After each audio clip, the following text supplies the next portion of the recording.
I returned to Washington, D.C. to speak with Roger. He wrote Enough, Why the World's Poorest Starve in an Age of Plenty, and First 1,000 Days, a crucial time for mothers and children and the world, tracing the crucial period of time from a woman's pregnancy to the first 2 years of a child's life.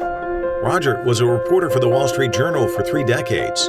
In 2003, he was a Pulitzer Prize finalist for his reporting on famine in Africa.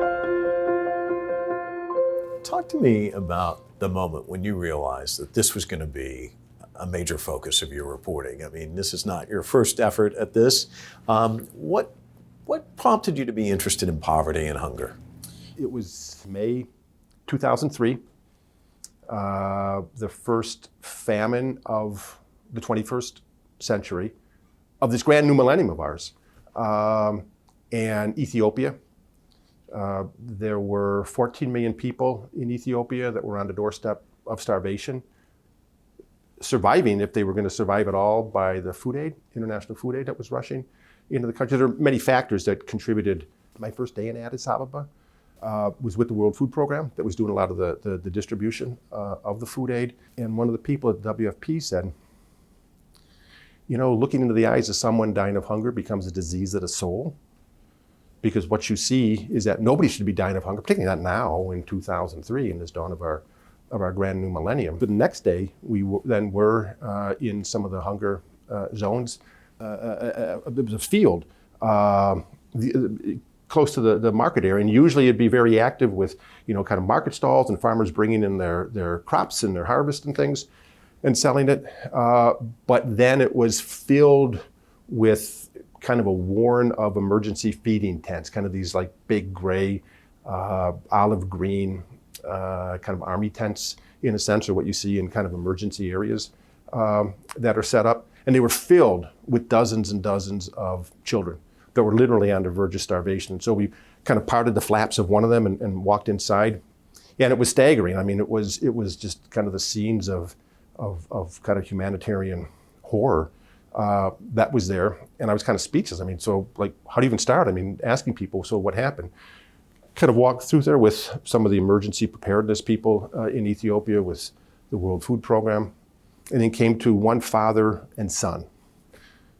And so I talked to them because the dad was kind of looking up and beseeching. And so of the father and the son was about 5 years old, and his dad had carried him to this emergency feeding tent.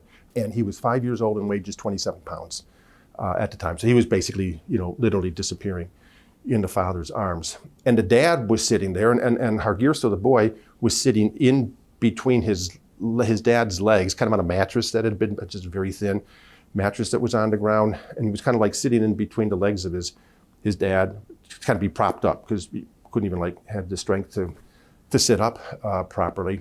And I kind of looked at the dad and the son, and they were kind of just staring blankly.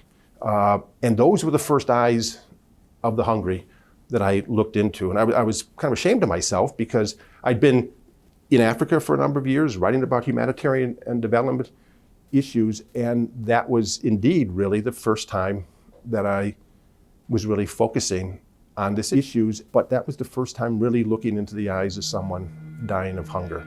And it did become a disease of my soul. Roger is currently a senior global food and agriculture fellow with the nonprofit Chicago Council on Global Affairs. Now, through his blog, Outrage and Inspire, he reports on the impaired growth and development of children known as stunting. Globally, 1 in 4 children under 5 are stunted, too short for their age because of malnutrition. Stunting has devastating effects on a child's physical health, like increased risk of chronic disease, but also cognitive abilities. Since 2003, Roger has kept in contact with Hargirso, the boy he met in Ethiopia. Through time, so I just got back again, like a month ago in December, was back visiting Ethiopia again. So now the boy is about 20 years old. And here we can see the importance of this and the impact of childhood malnutrition, the stunting that results from that. That now he is physically stunted, you can see that, so he's shorter. And it's mainly the cognitive stunting. So it's the lack of proper brain development in that time. So he's about 20 years old and he's in 4th grade. Jeez. And the day that I was there, they were doing some math teaching, and the math teacher was there, and they were doing simple multiplication. So he's 20 years old, and he said he was still struggling with English, because the previous time I'd been there so I had gone back basically every 5 years since 2003. And when he was 15, he was in the first grade, and he was just studying the alphabet. There were about 60 plus children in that class, and I would say half of them were 15 years old, 18 years old, in the fourth grade. All that is still the residue in this impact that goes on over time from that famine in 2003. And you can see this kind of generational loss that happens because of that. I'm just going to read from your book. In the second decade of the 21st century, 1 of every 4 children under the age of 5 in the world was stunted. About 170 million children. So, we're just talking about a couple, Right. But I mean, this is a huge problem. Yep, it's a staggering problem, and one that doesn't really get a lot of attention. And again, these are just numbers of the standard measurement of stunting is so under 5 children, and kind of the medical scientific judgment or assessment of stunting is kind of too small for age, so kind of a height for age coefficient. So in doing this book, the first 1,000 days, I was thinking, okay, but does that really convey what the true impact of stunting is? Stunting is this very like rude and blunt, kind of a brutal term, stunting. It's a harsh sounding word. So it's like, well, how can one capture that, of what that means? When you think of it, it's 1 of every 4 children in the world under 5 that is classified as stunted in some manner. What that is, stunting is a life sentence of underachievement and underperformance, mainly due to the cognitive stunting. And that, it might be measured as an under 5 indicator of a child's well-being, but stunting then moves on through time and place. A stunted child becomes a stunted adult. So a stunted child anywhere in the world becomes a stunted child for all of us, because who knows what that child might have accomplished for all of us were he or she not stunted. It's just lost potential. So the lost greatness, the lost chance of greatness for this one child, Hargirso, the one that you met, the lost chance of greatness for this child, for all these students in this 4th grade class in Ethiopia who are already 15, 18, 20 years old. It's a staggering loss that is so rarely considered. Even in kind of the medical and the scientific and the academic professions that study this, that impact of this loss of potential is profound. And I think it's the most pernicious impact of any hunger crisis anywhere. That carries on across time and across space. One paradox of the global hunger crisis is that malnutrition can also show up as obesity. The World Health Organization reports nearly 2 billion people are considered overweight, and 650 million of them are excessively overweight or obese. Maybe you can talk to us about low-weight babies and then the propensity towards obesity, too. I mean, this is kind of a double-edged sword. Right. It's this new phenomenon that's emerging. I mean, new kind of that people are paying attention to it. It may have been there for a while, but you are seeing it more increasingly in kind of all countries.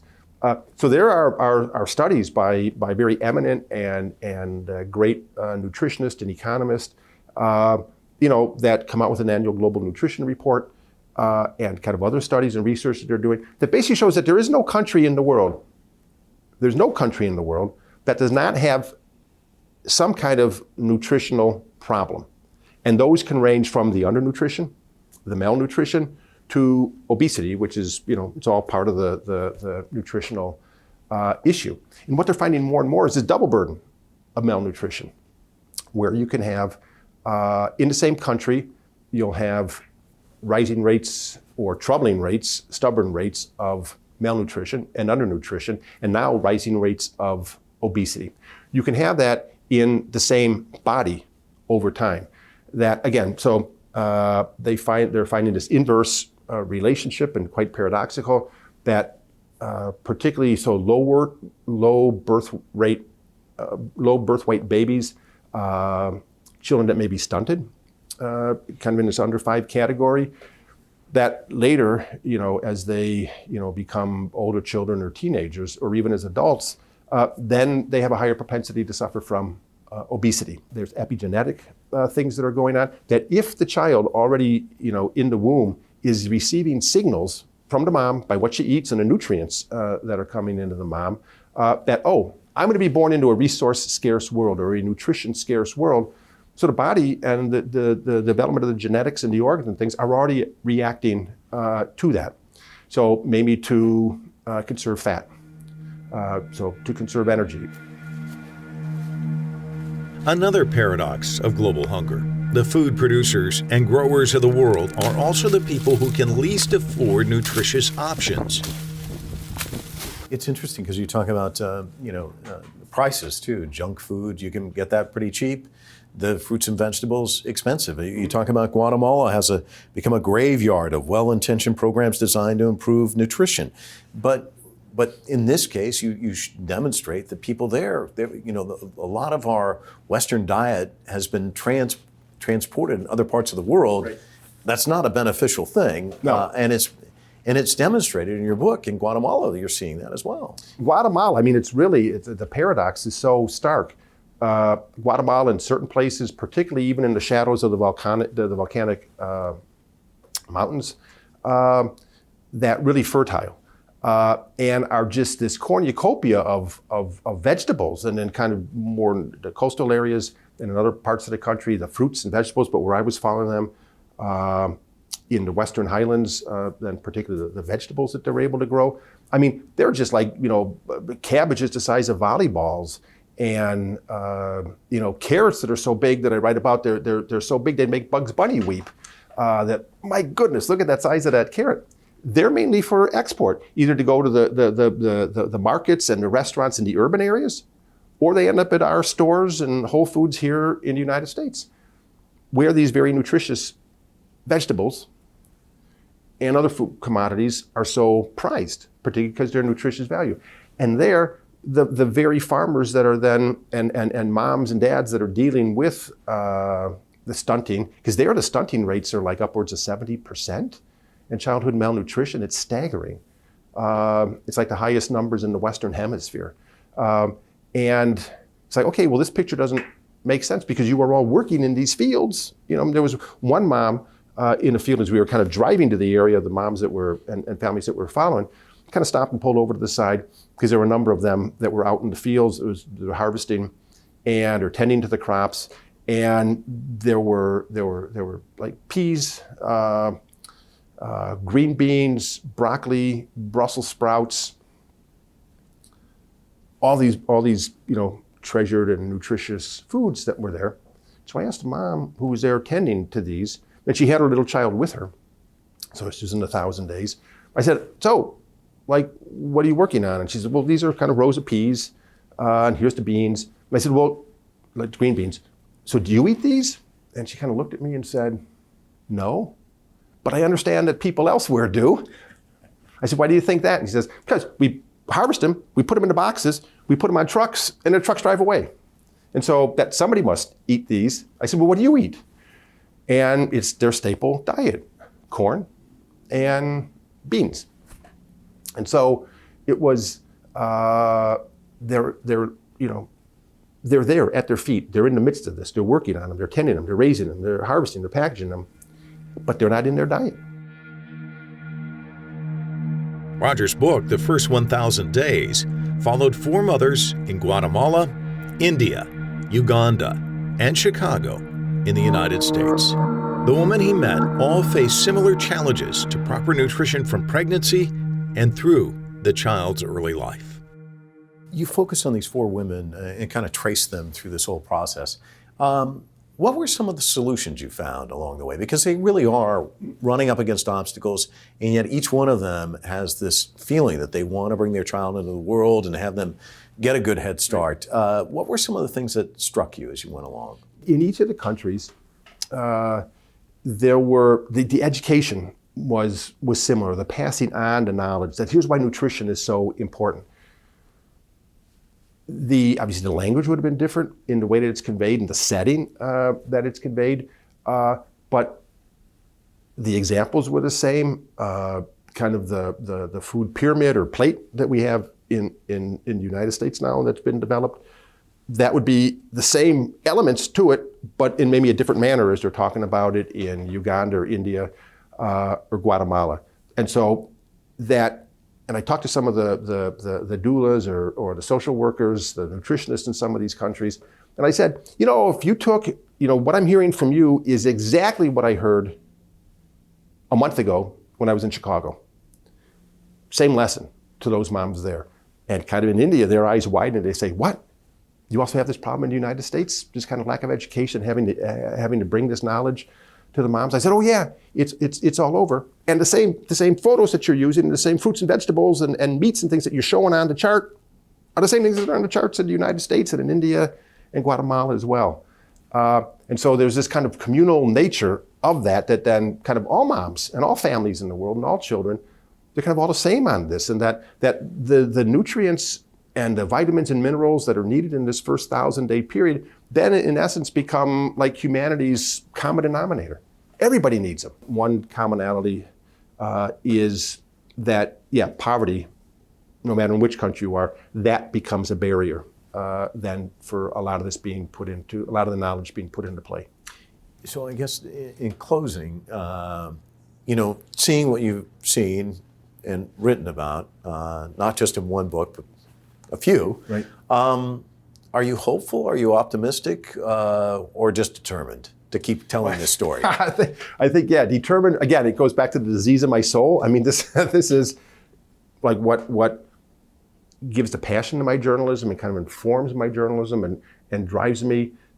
This is the story that has stopped me cold, and that I'll be saying, okay, I'm working on a new book. Well, what's that about? And it's like, well, it's kind of a new, now looking at kind of how climate change and other kind of environmental aspects are adding to all this, and the nutrition and the obesity levels and the ability, how do we both nourish the planet and save the planet at the same time? And I guess, overall that, there's kind of an optimism that hopefully that this will emerge and gel, and that as a society and as a world, as a country, will realize that, no, we can't let this continue to happen. That at some stage we'll say, we need to end this madness. It is the essence of justice, of equity, of equality. Hunger is kind of one of the first points of that, where we see this. And this whole, lottery of birthplace, that's kind of one of the growing injustices or driving injustices in our world today. And that, we'll come to our realization that, who wants to live in a world like that? We got to do better. We'll leave it there, Roger. Thank you so much. Really appreciate it. Thanks for focusing on this. I really appreciate it.